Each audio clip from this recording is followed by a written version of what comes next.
Ya, Assalamualaikum warahmatullahi wabarakatuh. Waalaikumsalam warahmatullahi wabarakatuh. Waalaikumsalam Senang wabarakatuh. sekali jumpa sahabat QTV dimanapun berada. Ini saya sore hari ini dalam acara Bincang Sore kita ketemu dengan orang-orang hebat nih. Ada tamu istimewa, Pak Ustadz Wahid Rahman. Dan ada juga tamu yang istimewa lagi, Pak Lekir Amir Daud. Assalamualaikum Pak Ustadz Wahid. Waalaikumsalam warahmatullahi wabarakatuh. Sehat Pak Ustadz? Alhamdulillah, khair. Alhamdulillah. Pak Lekir, apa kabar? Assalamualaikum Pak Lekir. Waalaikumsalam wabarakatuh. Sehat ya Pak? Alhamdulillah Alhamdulillah berkat ya. doa-doanya semua para ajengan. Masya Allah. Ini yang ajengan siapa sebetulnya ini kan? Ini Pak Lekir yang Ajengan, ajengan. ajengan adanya di Jawa Barat, Pak. Oh di Jawa Barat ya. Ajang itu Ustaz. Ajengan. Ajang ya. Ya sahabat QTV, sore ini kita akan ngobrol-ngobrol soal kurban. Ya, ini kurban ya, bukan korban. Karena sekarang sedang banyak korban COVID.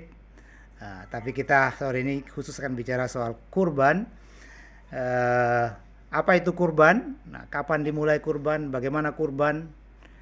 Dan apa manfaat kurban? Wah, banyak hal yang mungkin kita akan diskusikan dengan Ustadz Wahid dan Pak Lekir Amir Daud. Kesempatan pertama saya mau tanya dengan Pak Ustadz nih. Pak Ustadz, arti kurban itu sendiri dalam konteks agama apa ya Ustadz ya? Eh, Sebenarnya kurban itu kalau dalam bahasa artinya pendekatan ya. Qaraba yaqrabu qurbanan. Jadi Pendekatan justru artinya ya? mendekatkan diri kepada Allah. Itulah kira-kira ya. Oh, oke. Saya tidak bisa kira-kira. Ya, orang sering bilang udhiyah gitu. Kalau udhiyah itu apa binatang ternaknya yang disembelih pada hari raya haji dan pada hari-hari tasyrik 11, 12, 13 apa namanya? Zulhijjah. Hmm.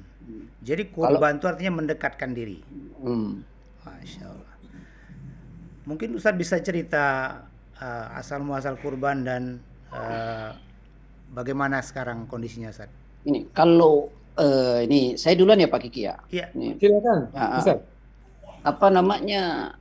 Kalau bicara konteks dalilnya itu ya, itu kan ada pada surat surat favorit itu ya. Hmm. Kenapa saya bilang surat favorit? Surat yang paling banyak dibaca orang dalam setiap sholat. Hmm. Oleh karena apa? Oleh karena pendek. Inna a'tainakal kautsar. Ah, itu kan Nah, berarti surat favorit saya itu Ustadz. surat favorit. Tambah wal asri Pak ya. Iya betul betul. Sekali ganti qul huwallahu ahad. Baik. Afwan nih ya. Jadi inna a'tainakal kautsar. Sesungguhnya kami telah memberikan kepadamu Muhammad nikmat yang sangat banyak. Gitu. Jadi ginilah kalau kita mau apa namanya ya merenung gitu ya. Hmm. Nikmat yang Allah kasih itu kan banyaknya luar biasa ya. Wa in ta'uddu ni'matallah la tuhsuha. Kalau engkau mau menghitung nikmat yang Allah kasih, Hmm. kita nggak bisa tuh rasanya menghitung. Itu mau dapatkan dia punya uang, dia mau beli ngantri luar biasa. Kita tiap hari menghirup oksigen. Ini nikmat yang sangat banyak yang Allah kasih. Nah ini sebenarnya kita bisa ambil pelajaran dari konteks ini. Makanya orang mukmin itu selalu cerdas mengambil hikmah pada setiap cobaan dan ujian gitu ya. Hmm. Ini agak melenceng ya. Dalam bahasa Quran itu apa? Wa may yu'min billahi yahdi qalbah. Orang mukmin itu barang siapa dia beriman maka setiap musibah itu jadi petunjuk buat hatinya. Dia membawa pada kebenaran gitu ya. Quran surat 64 itu ayat 11. Tapi saya potong tadi. Nah, Allah telah berikan kita nikmat yang sangat banyak luar biasa. Hmm. Maka hendaknya kita bersyukur ya gitu kan. Ya. Nah, kalau bersyukur ya ditambah gitu. Kalau kufur ya diazab. Quran surat ke-14 ayat 7 wa itta'adzana rabbukum la in syakartum la azidannakum wa la in kafartum min adzabil syadid.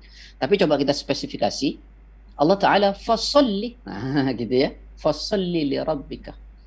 Sesungguhnya kami telah memberikan nikmat kepadamu yang begitu sangat banyak. Fasalli maka salatlah. Para ulama mengatakan dalam tafsir ada yang mengatakan salat ini secara general semua salat, ada yang mengatakan salat ini adalah salat Idul Adha gitu ya. Wanhar. Nah, ini kata perintah. Kalau dalam bahasa anak santri itu namanya fil amr. Hmm. Karena kata dalam bahasa Arab itu cuma ada 3. Fi'il, isim, huruf. Fiil, Nah, isim, huruf. fi'il, isim, huruf. Fi'il itu kata kerja, isim itu kata benda, huruf itu kata yang tak jelas maknanya jika tidak disambung dengan kata seterusnya. Oke. Gitu ya. Baik, kemudian wanhar berkorbanlah. Nah, ini perintahnya nih.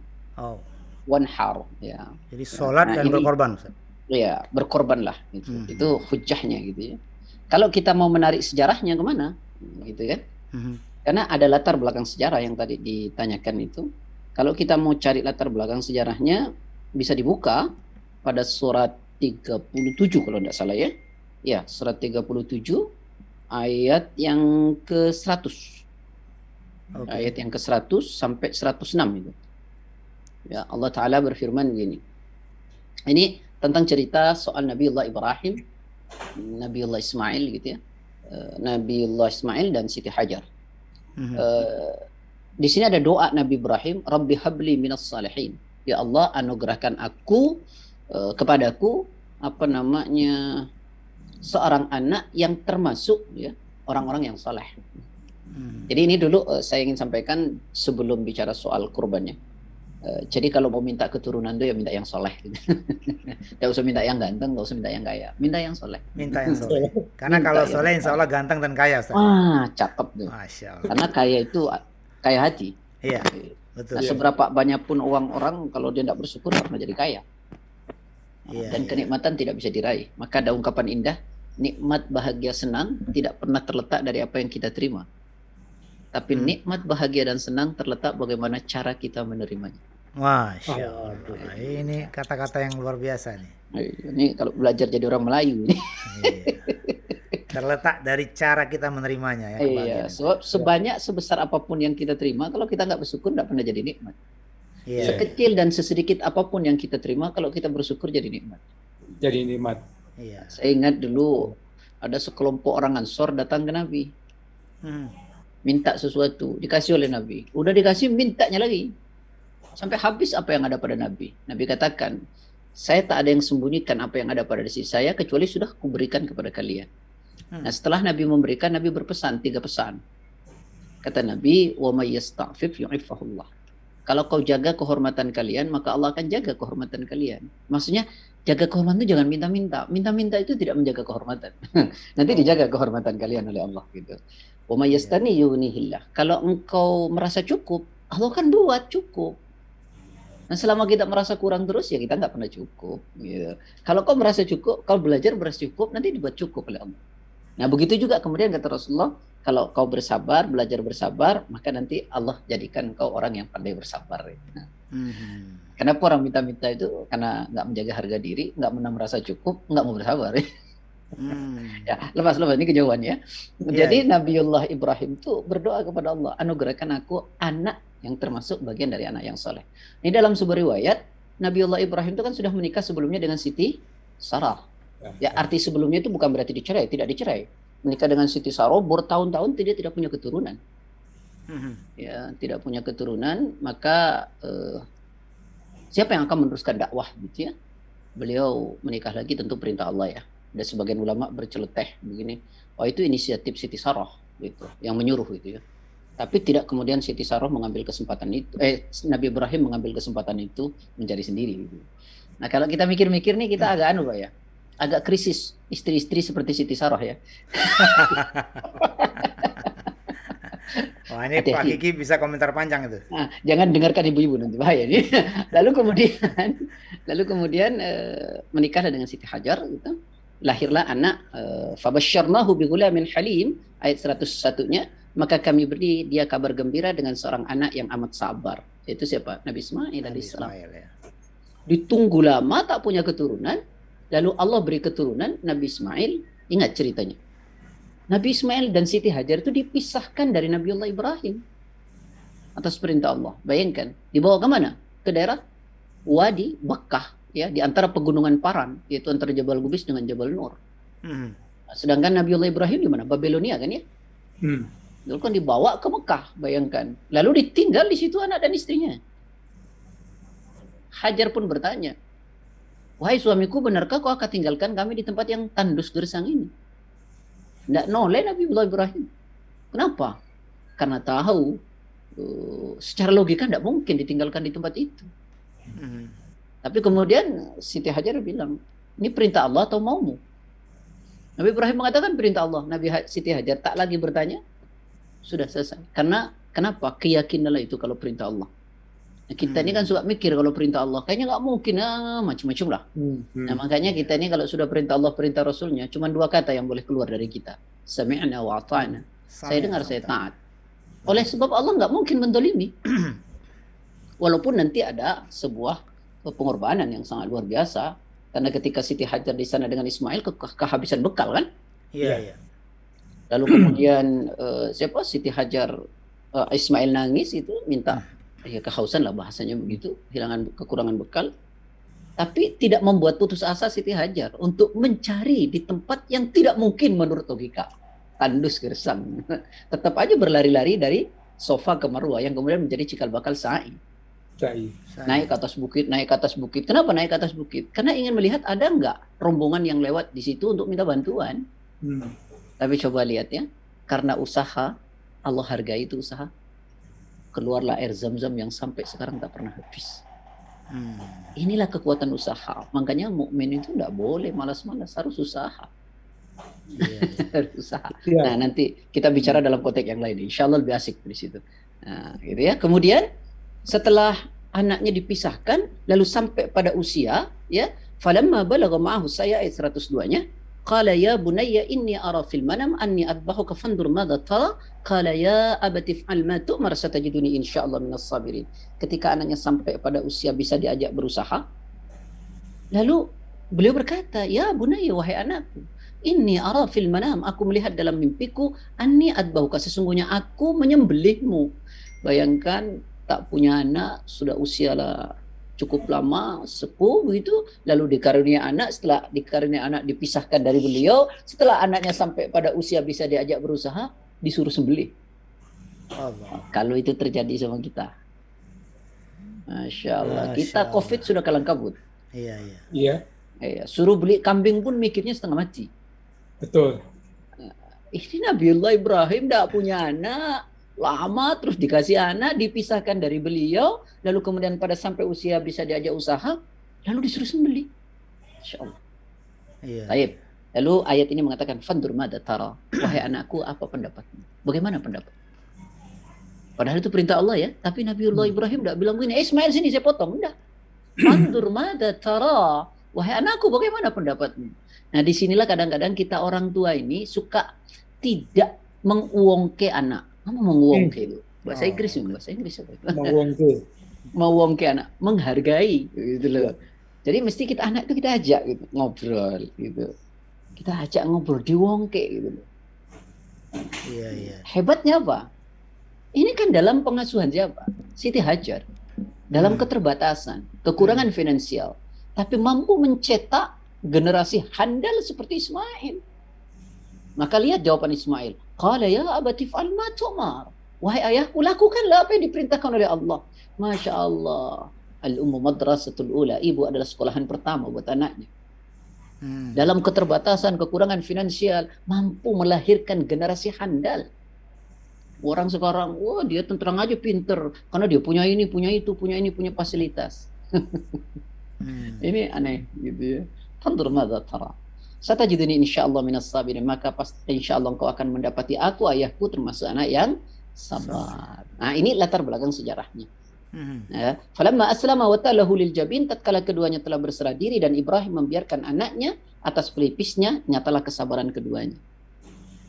Ya, ini enggak gampang. Wa nadainahu ayya Ibrahim, dan panggil dia, dan kami panggil dia, hai Ibrahim, qad saddaqta ru'ya, sungguh engkau telah membenarkan mimpimu, inna kadzalika najzil muhsinin, ya, sesungguhnya inilah balasan bagi orang-orang yang baik.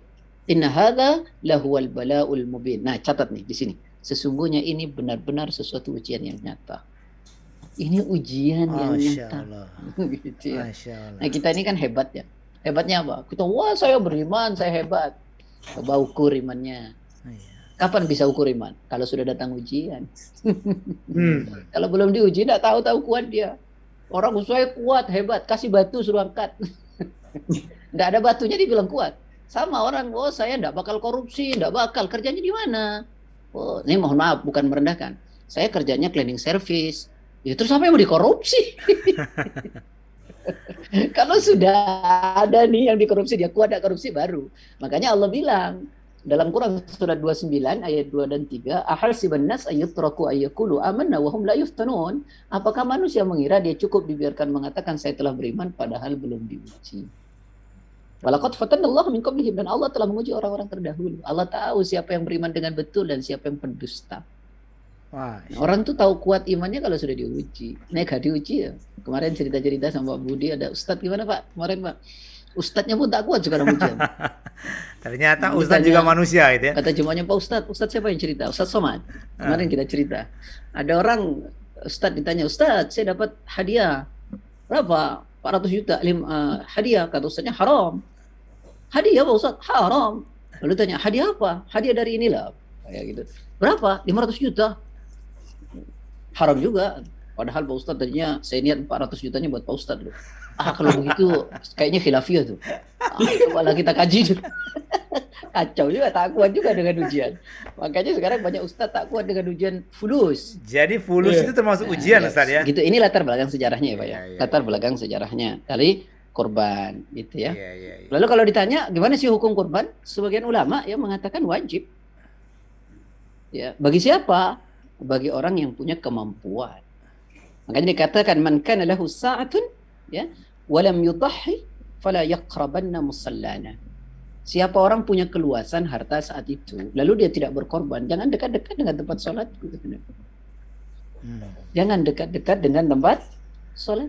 Ustadz, sebentar Ya, Ustadz. ini menunjukkan bagi orang yang mampu itu hendaknya ya berkorban lah. Ustadz, Berkorban. maaf, Ini konteks syariatnya begitu Pak. Nah kemudian korban itu sendiri yang boleh itu kan kalau kita melihat dalil-dalil ya hanya 3 ya. Kambing atau domba gitu, sapi, unta. Dan itu pun masih ada aturan-aturannya. Gitu. Ada beberapa binatang yang tidak boleh dikorbankan gitu. Tidak boleh dikorbankan. Walaupun dia kambing, walaupun dia unta, walaupun dia sapi. Tak boleh dikorbankan karena 4 sebab kalau kata Rasulullah ya. Kata Rasulullah itu 4 sebab. Tidak boleh dikorbankan binatang tadi. Jadi hadis itu dari sahabat Bara' bin Azib radhiyallahu an, qama fina Rasulullah sallallahu alaihi wasallam, faqala Nabi berkata, arba'un la tajusu fid dhahaya. Ada 4 sebab binatang itu tak boleh dikorbankan. Walaupun dia kambing, walaupun dia sapi, walaupun dia unta. Apa itu? Al-awra'u al-bayyinu awaruha. Apa ya? Yang picek. Piceknya jelas, buta gitu. Karena kalau kita pikir-pikir nggak ada pengaruhnya ke daging kan Pak ya? Iya. Nah Betul. artinya bahwa Islam itu berikan yang terbaik. Dan tanalul birra hatta tunfiqu mimma tuhibbun. Kamu Picak tidak akan mata pernah nih Pak sampai Ustadz, pada matanya. kebajikan yang sempurna sampai kau berikan sesuatu yang kamu cintai. Nah, kalau kasih, makanya kalau kasih sesuatu jangan kau kasih yang kau lihatnya saja memicingkan mata. Gitu. Kalau kasih yang terbaik, yang terbaik itu. Nah, jadi cari kambingnya yang paling mahal gitu ya. Iya. Kemudian yang kedua, wal maridatu al bayyinu maraduha. Yang sakitnya jelas, nggak boleh dikorbankan. Nggak boleh. Ya. Kemudian yang ketiga, wal arja'u al bayyinu dal'uha. Yang pincang. Ya. Yang ketiga, yang keempat, wal kabiratul lati la tunki. Apa itu? Yang sudah tua, kurus, tak bersumsum lagi. Nanti korban tulang aja kita. Gitu ya. Nah ini tak boleh dua. Artinya bahwa Islam itu nyuruh yang terbaik gitu ya. Nyuruh yang terbaik gitu. Kalau mau korban ya korban terbaik, berikan yang terbaik. Walaupun saya ingin sampaikan ya, berbeda dengan orang yang persembahan itu. Karena ternyata yang sampai bukan daging itu dalam Islam. Bukan darah itu. Tapi yang sampai apa? Ketakwaan. Ya. Berdasarkan Quran surat 22 ayat 37. Ya, la yanalallaha luhumuha wala dima'uha walakin yanaluhu taqwa minkum. Tak sampai kepada Allah darah yang mengalir dari hewan kurbanmu dan daging hewan kurbanmu. Akan tetapi yang sampai kepada Allah ketakwaan kita, wujud kepatuhan kita kepada Allah. Gitu. Jadi bukan sesembahan dalam Islam, kurban itu berbeda. Karena adalah wujud ketakwaan kita, mau enggak kita berkorban nih? Wah, uang rasanya tabungan cuma 50 juta nih. Kalau beli kambing harga 7 juta berkurang nih. Nah, itu tuh di situ tuh. Di situ mau atau tidak? Gitu ya. Jadi kurban itu adalah wujud ketakwaan ya Ustadz ya? Gimana Ustadz? Kan ada misalnya Atau Pak Budi mau kepanjangan saya bicara nanti. Ya, Nah, Ustadz. kalau disebutkan baca kitab fikir lama nanti saya. Saya mau highlight dulu, Ustadz. Halo, Ustadz. Pak Budi hilang. Ustadz nggak dengar ya? Saya, Halo? Pak Kiki dengar saya? Bapak di unmute, Pak. Di mute, Pak. Pak Kiki dengar Nah. saya? Nah, dengar, baru dengar. Ustadz dengar? Dengar sudah. Oh, oke. Baik. Jadi saya highlight dulu nih, Ustadz. Yang pertama, tadi Ustadz menyampaikan kurban itu adalah wujud ketakwaan gitu, Ustadz ya. Ya, Karena betul. kurban itu adalah perintah. Begitu, Ustadz. Betul. Pak Kiki gimana, Pak Kiki? Ini iya saya tadinya saya pikir ini satu sunnah yang muakadah barangkali ya, sunnah yang kuat gitu ya. Tapi dari penjelasan Ustaz tadi, bagi yang mampu dan ini wajib artinya kan, dan apa namanya, wajib dalam pengertian bahwa kita mesti samina wa ta'na gitu kan. Jadi kalau kita mengikuti sunnah-sunnah para anbiya ya diperintahkan kita lakukan gitu kan ini ya. Nah, yang menarik buat saya adalah filosofi dari berkurban itu, Ustaz. Bahwa berkurban ini kan sebetulnya yang binatang ini kan adalah yang kasat mata lah ya gitu ya, kita berkurban gitu kan. Tapi kan dalam kehidupan ini sebetulnya kalau kita bicara jamaah itu lebih penting dari personal gitu ya. Jadi banyak hal-hal yang beyond kurban daripada hewan ini tadi, yang kita semua mungkin masih belum pada level itu, berkurbannya untuk agama, untuk umat dan seterusnya lah. Jadi kalau melihat ke situ sangat takut nih Ustadz. Karena dalam pandangan saya, ya memang kurban ini adalah bisa dianggap satu ritual, tapi filosofinya kan dalam sekali ya. Jadi bagaimana generasi-generasi yang hebat itu, yang 3 itu ya, yang dia nggak ada kalau bahasa kita tuh nggak ada second thoughts ya. Begitu ada perintah, Rasul bilang siap, laksanakan gitu kan ini ya. Jadi tadi yang mana yang benar, Ustadz? Tadi Pak Kiki cerita bahwa pandangannya semula bahwa kurban itulah sunnah muakadah. Tapi tadi Ustadz lebih dekat ke wajib. Ya. Berdasarkan penjelasan dalam kitab Al-Wajiz ya, yang ditulis oleh Abdul Azim bin Badawi Al-Khalafi, di sini dikatakan hukum udhiyah itu wajib atas orang-orang yang mampu berkorban. Dengan mengambil satu dalil, man kana lahu sa'atun wa lam yudhi fala yaqrabanna musallana. Ya. Barang siapa punya kemampuan, keluasan harta pada saat itu, namun dia tidak mau berkorban, maka jangan sekali-kali mendekat ke musola kami, ke tempat sholat kami. Artinya bayangkan itu, diusir ya. Diusir sama Nabi. Dulu gitu, ada gini dulu. Ya ayuhan nas, jadi kata sahabat ya, Muqaffif bin Sulaim, beliau mengatakan Rasulullah SAW bersabda ketika kami pernah wukuf di Arafah di dekat Nabi. Nabi bersabda begini, ya ayuhan nas, wahai manusia, inna ala kulli ahli baitin fi kulli amin udhiyatan wa atiratan, atadruna mal atirah hiya allati yusammiha an-nasu ar-rajabiyah. Jadi kata Nabi begini, wahai sekalian manusia, sesungguhnya setiap ahli bait dalam setiap tahun wajib berkurban dan harus menyembelih binatang untuk bulan Rajab ya. Tahukah kalian apa itu penyembelihan binatang untuk bulan Rajab? Yaitu penyembelihan binatang yang oleh orang-orang disebut Rajabiyah. Ya. Nah, maka kemudian penyembelihan untuk bulan Rajab ini dihapus Gitu. Nama dalam hukum Islam itu disebut nasah mansuh namanya. Menghapus hukum lama dengan hukum baru. Sama ketika Nabi misalnya di Mekah, Nabi bilang jangan ziarah ke kubur. Karena dikhawatirkan iman orang belum kuat, sehingga dikhawatirkan minta. Maka ketika Madinah, Nabi suruh, ya, fazuruha, silakan berziarah dengan catatan ini tujuannya gitu. Nah, ini dimansuh.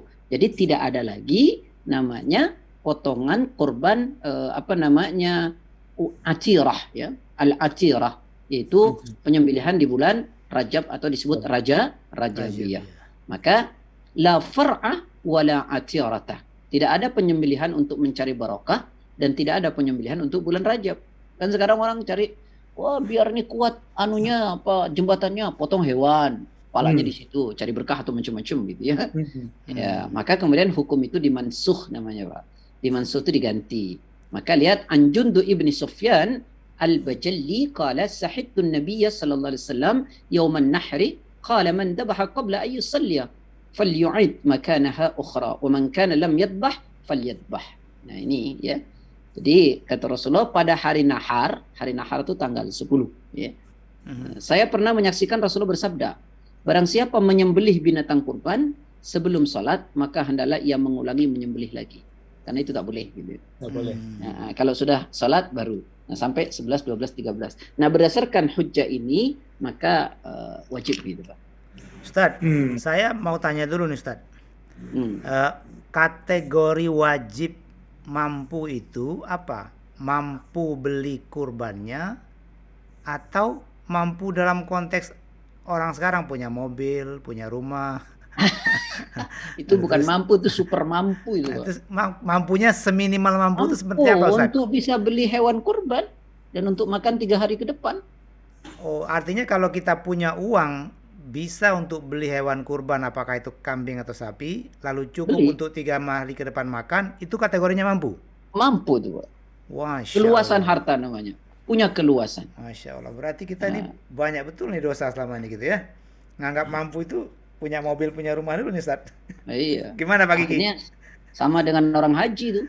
Iya, kan kita selama ini mikirnya sunnah muakkadah Pak Kiki ya. Gimana Pak Kiki? Waduh. Iya. Jadi ini benar-benar buat saya benar-benar pencerahan gitu loh. Karena saya tahu, pernah dengar hadisnya, jangan dekat-dekat kepada tempat sholatku gitu kan, ya kan? Nah, jadi tapi hanya mungkin itu hanya Rasul menginikan begitu kuatnya gitu ya. Jadi kayak dia misalnya waktu ada yang Rasul mau membakar rumah orang gitu kan, minta supaya dia sholat berjamaah gitu ya. Kalau tahu bagusnya berjamaah. Jadi benar-benar pencerahan nih. Waduh, ini jazakallah khair nih Ustadz nih. Bahwa muakat ya bukan muakat ya. Jadi benar-benar memang wajib karena memang kita punya kemampuan dan dari dalil-dalilnya memang mengatakan benar wajib gitu. Cuma memang berarti kalau misalnya kita punya kemampuan beli sapi, kita beli kambing, berarti kita belum berkurban ya? Anda begitu, Pak. Enggak gitu. Anda gitu juga. Enggak gitu juga. Gimana Ustaz? Kalau kita lihat Nabi pernah berkorban 1 ekor kambing untuk sekeluarga. Nabi juga pernah berkorban 2 ekor kambing. Nabi juga pernah berdasarkan hadis bermusyarakah, berpatungan ya. Nah, saya coba sebutkan satu-satu hadisnya misalnya. Ya. Nabi pernah berkorban 2 ekor kambing. Kana yudahi, hadis ini dari Anas bin Malik. Bikabsyain, dengan 2 hewan gibas, 2 kambing gibas. Amlahaini akranain, yang dua-duanya itu sudah gemuk ya, amlahain, dan kedua-duanya bertanduk gitu. Ini pernah Nabi potong sendiri gitu ya. Dalam satu hadis yang lain, Nabi menyuruh Aisyah untuk mengambilkan ya, kambing gitu ya, yang hitam gini. Nah, lalu Nabi ketika motong, Nabi mengatakan, Bismillahi Allahumma taqabbal min Muhammad, ya Allah terimalah ini dari Muhammad dan dari keluarganya Muhammad dan dari umatnya Nabi Muhammad. Jadi 1 ekor kambing untuk sekeluarga ya. Jadi walahu min haditsin Aisyah radhiyallahu anha amara bikabshin aqrana yata'u fi sawadin wa yabruku fi sawadin wa yanduru fi sawadin.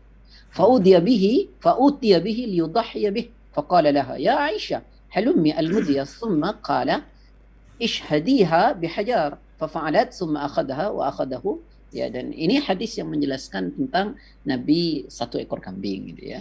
Nah, ada juga 2 ekor kambing tadi. Dan dalam konteks yang lain, ya misalnya Rasulullah SAW berpatungan. Mohon maaf nih Pak, ada yang pengintip-intip nih. Ya, Nabi pernah berpatungan, hadis dari sahabat Jabir, an Jabir ibni Abdullah qala, naharna ma'a Rasulillah sallallahu alaihi wasallam. Saya pernah berkorban bersama Nabi Muhammad sallallahu alaihi wasallam amal Hudaybiyah, pada tahun Hudaybiyah. Al-badana an sab'atin, ya 1 ekor unta untuk 7 orang, wal baqara an sab'atin, 1 ekor sapi untuk 7 orang. Berkonsinasi, ya gitu ya. Jadi ya diukurlah. Jadi kita mampu ya beli kambing. Karena ada keperluan yang lainnya nggak ada masalah. Gitu. Tapi poinnya adalah wajib kalau mampu Ustaz ya. Korban, iya, untuk beli hewan kurban. Mampu beli hewan kurbannya ya. Dan belinya yang terbaik. Jadi kalau mampu beli sapi jangan beli kambing gitu Ustaz. Ya, saya tidak bilang begitu juga. Karena sapi boleh berpatungan. Gitu. Iya. Baik. Ya, begitu Pak Kiki. Betul. Jadi wajib ya. Wajib. Ini Wajib ini ilmu kita. baru ini ya. Ilmu baru. Ini ilmu lama Pak, karena dari kitab saya baca aja Pak. Kitabnya udah lama nih, Pak. Ya, artinya enggak, kita selama ini tuh termasuk menganggap kurban itu ya seperti Pak Kiki bilang, ini adalah sunnah muakkadah gitu ya. Orang-orang yang punya duit aja yang kurban gitu kan. Kita kurban perasaan aja gitu kan. Padahal itu kan punya duit juga Pak. Cuman nggak mau dikeluarin aja kan. Iya, betul. Makanya punya keluasan gitu kan. Iya. Baik, Ustaz. Pak Kiki ada yang mau ditanyakan sebelum, atau ada yang mau tanggapi? Ada juga nih, saya pernah dengar ada Ustadz yang mengatakan kurban itu artinya satu keluarga itu bisa 1 kambing atau 1 sapi gitu ya.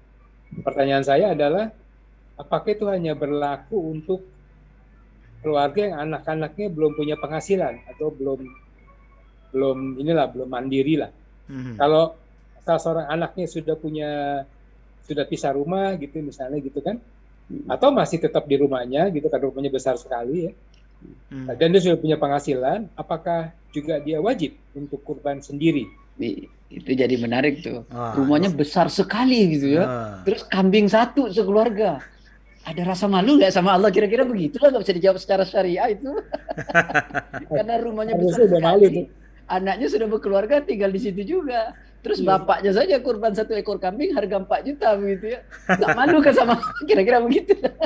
Rasanya tidak usah dijawab itu rasanya. Jadi Pak. Memang tadi dalil yang saya katakan, Nabi berkorban 1 kambing untuk sekeluarga. Tapi kita lihat keluarga Nabi. Adakah anak Nabi yang sudah bekerja? Iya. Gitu kan. Jadi pertanyaan Pak Kiki ini Ustadz kayak ini, bahwa kan kita wajib memberikan makanan atau zakat itu buat fakir miskin gitu Ustaz. Fakir miskin, anak yatim dan orang terlantar kira-kira gitu kan. Nah, ada anak yatimnya, anaknya almarhum Pak Harto, Tommy Soeharto gitu kan, tuh yatim piatu juga tuh Ustaz. Wajib nggak gitu? Ya, artinya gini lah, kalau anak sudah punya penghasilan, apalagi sudah nikah, kan dia sudah punya keluarga sendiri, maka dia berkewajiban atas dirinya dan keluarganya kan. Iya. Gitu. Bukan lagi masih menempel ke ayahnya. Iya. Betul. Gitu. Baik, Ustaz. Ya ini menarik ya. Berikutnya saya tadi belum sampai Ustaz, kita baru sampai soal sejarahnya. Lalu prosesinya Ustadz, yang menarik nih prosesi,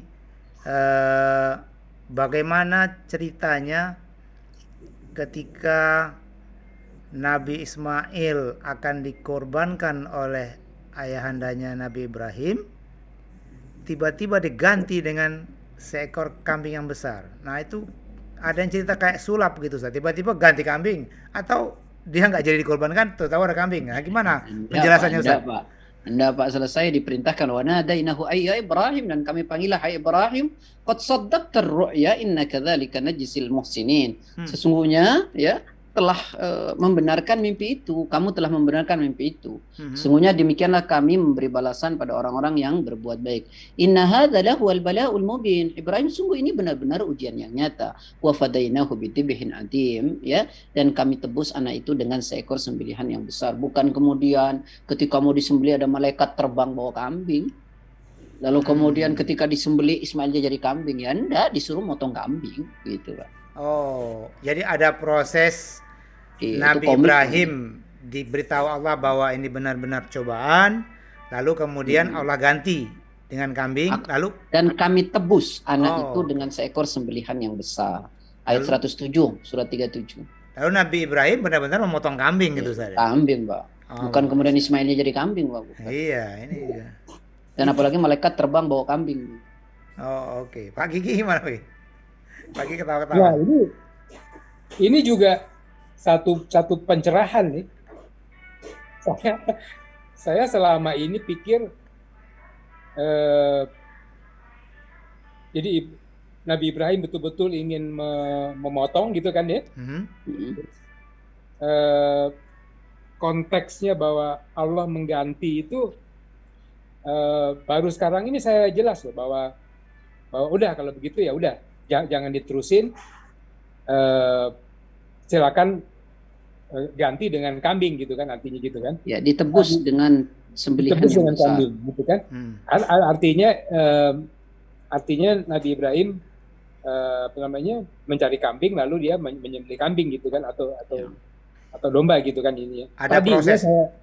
Ada proses. Tadinya saya pikir tiba-tiba dalam penyembelihan itu langsung gitu loh. Jadi mungkin Ismailnya dipindahkan ke tempat lain, tiba-tiba jadi kambing gitu. Jadi Enggak ada. Iya, Itu banyak yang komik dulu, berpikir Pak. begitu Pak Gigi. Saya pun, Iya. iya kan? Iya, itu sampai sebelum Ustadz menjelaskan loh. Saya masih ada seperti itu. Jadi selalu ada tanda tanya ya. Tapi tidak ada yang pernah menjelaskan dengan detail kan Pak Budi kan? Ya nggak? Iya. Ya mungkin keterbatasan saya. Jadi artinya memang ada proses Nabi Ibrahim diperintahkan Allah mengganti dengan kambing gitu seperti tadi ya. Iya. Kemudian kami tebus Kami dengan tebus, kata sembelihan Allah. seekor kambing. Jadi nggak simsalabim gitu Pak Gigi ya. Enggak, Tiba-tiba ya, berarti ya. Ismail jadi pindah kambing yang di situ gitu ya kan. Kan banyak sementara kita berpikir begitu ya. Iya. Gitu ya. Wah, menarik.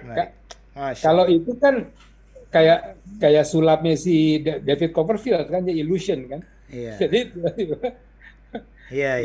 ganti gitu kan. Ternyata enggak, berarti memang cukup gitu kan kata Allah kan. Mhm. Jadi stop, kemudian ditebus ya itu ya. Iya. Masya Allah. Masya Allah. Oke, sampai dua hal itu Pak Kiki ada yang mau ditanyakan dulu sebelum kita lanjut? Saya mau nanya sedikit tentang kerbau. Kalau di daerah Banten itu kerbau gitu ya. Dan ada hadis mengatakan juga boleh kata Ustaz, betul ya? Kalau hadis enggak ada, Pak. Itu Nggak ada, kias, Pak. Pak. Kias itu. Analogi. Ya, kalau dikias ke sapi itu, Pak. Dianggapnya sama dengan sapi gitu. Oke. Kalau saya dengar-dengar itu cerita dulu kan kita ini zamannya Hindu ya. Hindu apa Buddha ya kita ya. Indonesia dulu kan. Hindu. Zaman-zamannya Wali Songo. Dan kalau mereka potong sapi kan mereka tersinggung kan. Karena sapi itu hewan yang mereka muliakan. Betul. Maka betul. kemudian diganti dengan kerbau. Ya, itu analogi hukum namanya Analogi kias. aja ya. Ya, baik, Allahu a'lam. Yes ya. Oke. Iya. Mungkin Baik, Ustadz. Lalu kemudian Nabi Ibrahim menyembelih seekor kibas yang besar gitu Ustadz ya. Nah, pada saat itu Ustadz dikemanakan dagingnya?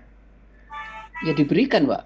Diberikan Jadi ke- makanya syariat itu ya pemotongan hewan korban itu kalau kita lihat konteks hadisnya begitu ya. Mhm. Pernah satu saat sahabat Ali disuruh oleh Rasulullah sallallahu alaihi wasallam ya. Jadi hadis ini dari Ali bin Abi Thalib radhiyallahu anhu qala Rasulullah sallallahu alaihi wasallam amaroni Rasulullah sallallahu alaihi wasallam an aquma ala budnih. Saya diperintahkan Rasulullah untuk mengurusi hewan kurban. Kalau sekarang panitia lah kira-kira begitu. Ya. Wa an aksima luhumaha, saya disuruh mendistribusikan, membagikan seluruh luhumaha itu apa? Dagingnya. Daging. Wa juludaha, bahkan kulit-kulitnya. Wa jilalaha, sampai ke tungkai-tungkainya. Alal masakin, terhadap orang miskin. Nah, nanti yang berkurban itu boleh ambil sebagian gitu ya. Sepertiga begitu ya. Karena yang berkorban itu diperkenankan gitu. Dan dibagikan ke orang fakir miskin, dan yang berkorban boleh ambil sepertiga. Nah, yang banyak dilarang tuh ini nih. Wala utiya fi jizaratiha syai'an minha. Dan tidak boleh menjadikan atau memberikan upah dari hewan korban itu kepada pemotongnya. Maksudnya begini, kan orang misalnya upah yang motong kulitnya, tidak boleh. Upahnya yang motong kasih 5 kilo, tidak boleh. Ya, jadi, tapi kalau begini boleh nih. Misalnya Pak Budi korban ke sebuah masjid, lalu masjid bilang, Pak, diiringi uang 100.000. 50.000-nya buat ngerawat dan menjaga, yang kasih makan gitu. 50.000-nya nanti upah yang motong. Nah, itu tidak ada masalah. Tapi kalau dari bagian hewannya itu dijadikan upah, itu tidak boleh. Haram itu ya. Ya, tidak boleh. Nah, ini hadisnya dari Ali bin Abi Thalib, muttafaqun alaih. Iya. Muttafaqun alaih. Artinya betul-betul murni yang dikorbankan itu atau hewan kurban itu adalah untuk dibagikan gitu, Ustaz ya. Bagikan untuk orang miskin, dan yang berkorban boleh. Yang berkorban boleh. Tidak bisa menjadi upah buat yang motong gitu ya. Tidak boleh dijadikan upah buat yang motong. Masya Allah. Siap, Ustaz. Tidak boleh. Tidak boleh. Tidak boleh ya. Kepalanya buat yang motong sebagai upahnya, tidak boleh. Tidak boleh ya. Tapi kalau kemudian kepalanya nggak ada yang ngambil, lah, terus nggak ada yang ngambil, kata yang motong, saya ambil deh, saya nah itu tidak ada masalah. Karena itu tidak dijadikan upah. Iya. Ya. Baik. Jadi sepertiga, Ustadz ya? Ya. Sepertiga ya? Okay. Ya, boleh makan. Yang tak boleh itu bawa kambing ke musola, tolong potongkan, ya. Nanti saya minta pahanya 4-empatnya. Itu baru numpang dipotongin aja itu. Aduh, itu bahaya. Kacau.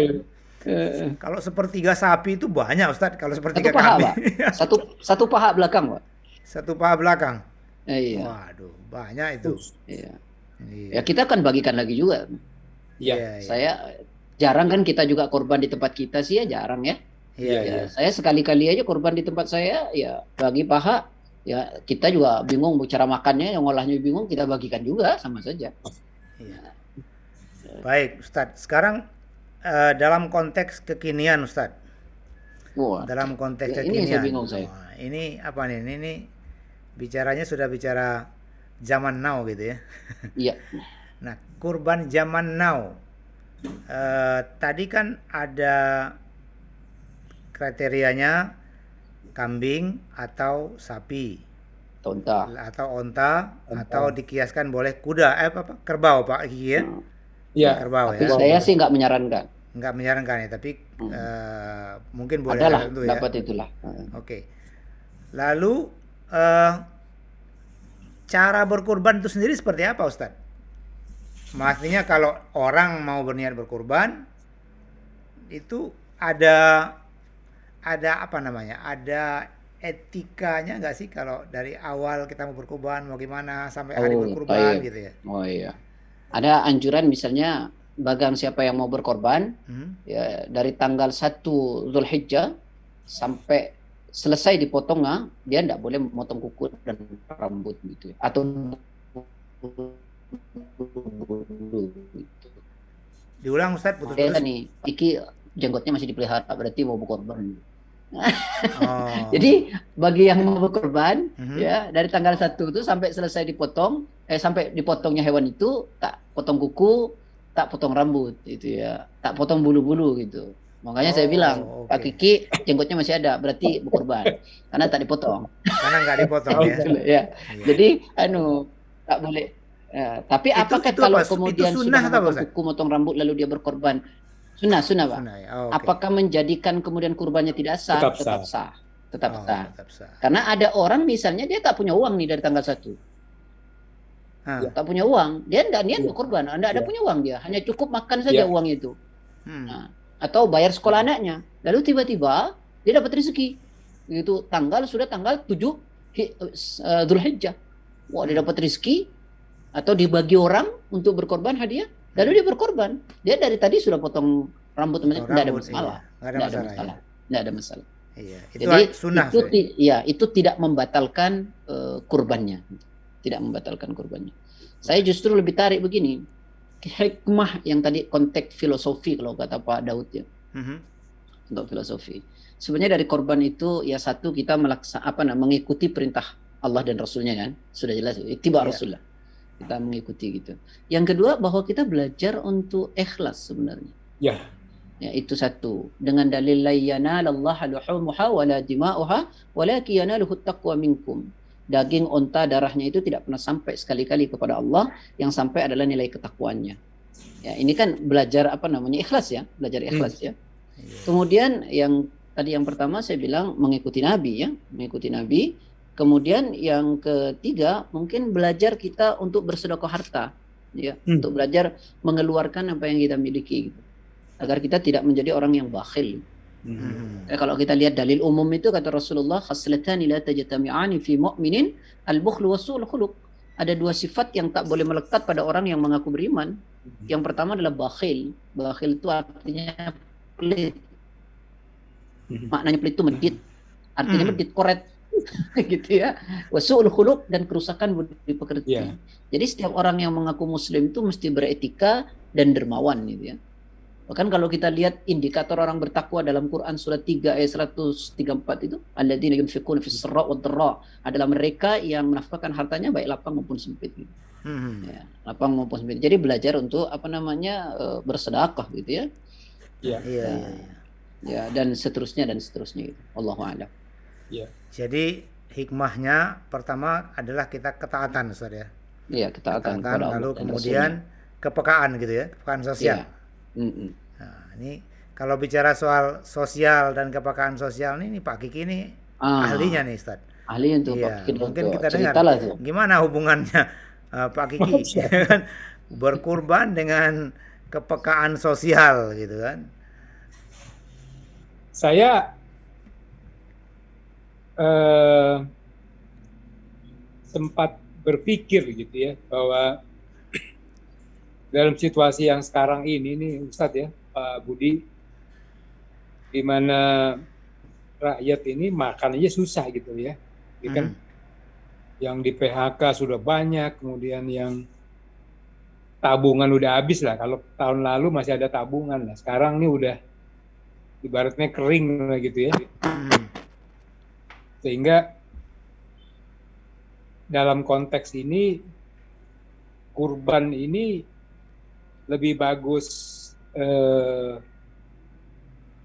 dalam pengertian ini ya, nilai gitu ya, sama-sama 3 juta 4 juta gitu, tapi sembako gitu, atau memang seperti yang ritual ini, jadi sapi atau domba atau kambing gitu loh, atau sekalian sapi misalnya. Gimana itu Ustaz? Apa boleh Ustaz? Tidak bisa Pak. Nggak bisa? Tidak bisa. Bahkan Rasul mengatakan korban yang kau korbankan dengan kau keluarkan uang yang seharga dengan korban itu, maka nilainya lebih besar yang korban itu. Tidak bisa. Kalau bisa, maka tak perlu ada perbedaan antara zakat, infak, sedekah, hadiah, kurban. Nanti jadi sama. Kenapa hukumnya berbeda? Karena memang beda. Kurban itu yang memotong hewan, maka disebut udhiyah. Memotong hewan. Ya. Jadi ada juga tuh pendapat-pendapat, gimana kalau kita beli ayam seharga kambing? Karena alasannya misalnya kondisi sekarang orang pada darah tinggi macam-macam gitu. Nah, ya kalau tak cukup uangnya ya bersedekah gitu. Iya. Nah, kalau cuma cukup dalam konteks yang sekarang ini Ustadz kan masyarakat ini kan sudah, kalau dibilang miskin lagi udah bukan miskin lagi ya, udah memang udah marginal betul gitu ya. Sehingga apakah kita disebut sudah berkurban padahal tetangga kita kalau kita nggak kasih makan bisa meninggal gitu. Nah, ini Nah.